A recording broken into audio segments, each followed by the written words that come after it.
friends, welcome back to my channel. I hope you had a great Christmas and a wonderful new year. I unfortunately have been ill since a few days before Christmas, which has not been ideal. So I've not been able to get the videos that I plan to film up for you. But the reason you have clicked on my face is because it is 2023 and you want to save money on your grocery shopping. I have collated a list of ways that you can save thousands of pounds or dollars, if these work for you in different countries, I'm not sure. But I'm from the UK, I am in England, and this is a list of ways that you can save thousands of pounds on your food shopping, your grocery bills every year. You might not be able to do all of these, but even just implementing one or two will really help you save money. My first tip for you to try and save money this year on your grocery shopping is to learn to cook at least 5 to 7 dinners. The better you get at making these meals, then you can expand your repertoire and make way more dinners. The way you are going to save money on your food shopping bill is cooking your own food. And to do that, you need to learn to cook food that you like and that you are happy to eat. If you're just going to university or you're moving out and you really want to save money, it's learn to cook. That is the way you are going to save the most amount of money. Then my next few points are things that you need to do before you go to do your food shop. Clear out your fridge completely. This doesn't necessarily mean eat everything in your fridge completely, because we all know we have a few rogue carrots or maybe some onions or peppers or whatever it is in your fridge. But before you do a food shop, go through your fridge and any leftover fruit and vegetables that you have that you aren't going to eat before you do your next food shop, chop them and freeze them. And it means then you're not going to be wasting any fruit and vegetables. You're not going to be putting the fresh things in front of the old things and the old things go moldy. You're preparing them and sorting them out before you even go to do a food shop.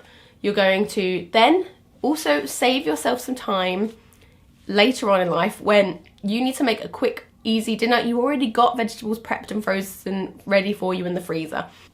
And along with that, another thing you can do before you go for a food shop is always plan the meals that you want to eat that week. And I don't necessarily mean think of a meal that you want and write it down. It's go through your kitchen cupboards, go through your fridge and freezers, look at what you already have, what meals you can make with what you already have, and then just add the few ingredients that you need to onto your list to make them dinners. By preparing what you're going to have, and it doesn't necessarily mean if you say you're making a lasagna on a Monday and you have to make it on a Monday. I don't say what I'm going to make on specific days. I just have, these are the meals that I'm going to make this week, and then I pick and choose what I want to make when, depending on how much time I have, as well as when other food's going to go out of date quickest. Because of course we want to eat those first so that there's no food waste. Only buy what you absolutely need. If you write a list, you write down all the things that you need on it, and then you stop yourself from buying all of the junk. If it's not on your list, you don't buy it. My next tip is to check out your area or areas close to you for any community larders, fridges. If you have watched any of my other videos, you would see that I go to a community larder in my village and I get an insane amount of food for how much it is. There's like, I'll link some videos above, but I've been able to get like £50 worth of food for £4.50. All this food is stuff that normally is going to go to landfill. It's what supermarkets are going to throw away because it's out of date, that they can't sell, it's best before date, but it's still perfectly edible. It's also things that have come to food banks, and food banks have too much of an excess of that one thing, so they donate it. To find out if your area has something like this, contact your local food banks, contact your local council. If you have a Facebook page for where you live, so we have a village Facebook page, that's where I found out about this. Ask on there, ask your local schools, churches. Yeah, there'll be someone that will be able to tell you. And if not, consider starting one. The people that started the one in our village were just volunteers that wanted to prevent food waste. So if there's not one in your area and you want to get one started, try and contact one that's somewhat close to you and ask how they did it if you are wanting to kickstart this and start saving yourself money and saving food from going into landfill. You go into your next local supermarket that you do your normal weekly food shopping in, ask them what time do they usually discount the items. Before we moved to a village, we were in a town. 2-minute walk from my house was a humongous Tesco Express. It was huge, the biggest one I have ever seen. And I worked just opposite that at a party shop. And what I would do is I finished at 7 o'clock and I learnt that they discounted all of their food. So all of the bakery, the fresh fruit and veg, and the meat and dairy and like packaged food, all of that was discounted between 7 and 7:30. And what I would do is I'd finish up and lock up where I used to work. I'd walk straight over to the Tesco's and I'd literally go to the bakery, get bread for like as little as 2p. It is insane. But I don't know if it's still the same as that because every supermarket is different. This was about 4 or 5 years ago I used to do this before we moved to the village. I'd walk to the bakery, get my bakery goods, then by the time I finished there, normally the greengrocers had discounted their section, so I'd get my fruit and veg, and then I'd go to the fridge section and they would have just discounted, so it'd kind of be a little domino effect. But it was great because I'd probably never spent more than £10, come home with my food shopping for the week. Not everything, of course I'd need a few things, but I would like walk home with my bags full. I'd often sometimes bring a granny trolley. I'd get such good deals. Since living in the village, it's harder for me to do that because I physically have to drive to a shop to do that. Go to your local supermarkets, ask when they discount their items, and then go at that time and you will get so much food for so little amount of money. It's a real good, fun way to save you money on food shopping. And then what I would sometimes do, if I needed to do a big shop, I'd wait until everything was discounted, get all my discounted bits, and then I would do my food shop. So I knew what I could get for cheaper before I would spend loads of money on it. I hope I've explained that well. One way, if you haven't already done this, I feel like I've badgered on about this quite a lot on my channel, so I'll go pop through it quickly. But if you haven't already, cancel your meal subscription services.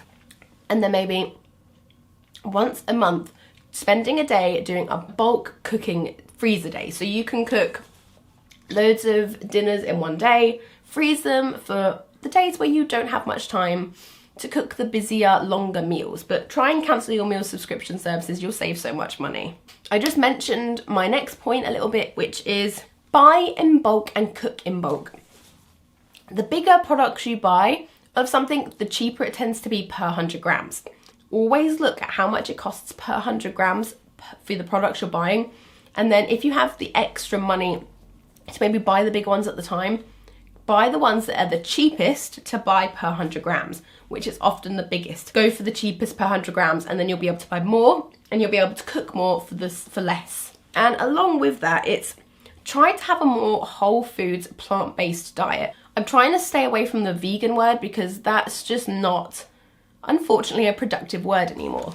Being vegan will not necessarily make your shopping cheaper because if you were just buying the vegan versions of cheeses and like meats and everything, it will be way more expensive than if you just bought the non-vegan stuff. But if you try and follow a whole foods, plant-based diet where you're eating legumes, you've got vegetables, fruit, nuts, seeds, things that haven't been processed. I'm not saying go follow a strict vegan diet because that won't necessarily save you money. But if you want to save money on your food shopping, generally trying to eat more beans, legumes in replace of meat and dairy, you will save more money. Another one is switch to own brands. Everything we have is own brand. I don't think there is a single brand that I buy. And if you think that you only like the brand, I would really encourage you to set yourself a blind tasting. Go out and buy, I don't know, if it's like, let's say you love your Heinz ketchup and you will never switch to anything else. Go out and buy all the different types of ketchup you can find and then get your partner, your friend or whatever to set up a blind tasting for you so you can try all the different ones and then tell me if you really can find your favourite one in there and if it is the one that you thought it was. It will definitely open up whether or not it is your favourite or if it's just a mental thing. And stay away from brands wherever you can. You will save money by just going for the own brands. Another one which most of you are not going to like me for this point, but it will save you money, is stop buying fizzy drinks, alcoholic drinks, and try to stop drinking hot drinks. But even if you can't get rid of all three, maybe try and say you'll limit it, like you'll only drink on a Saturday or you'll only buy one rather than four, whatever it is. Try and just rein it back and you will notice that you save money. My next tip is to only shop once a week.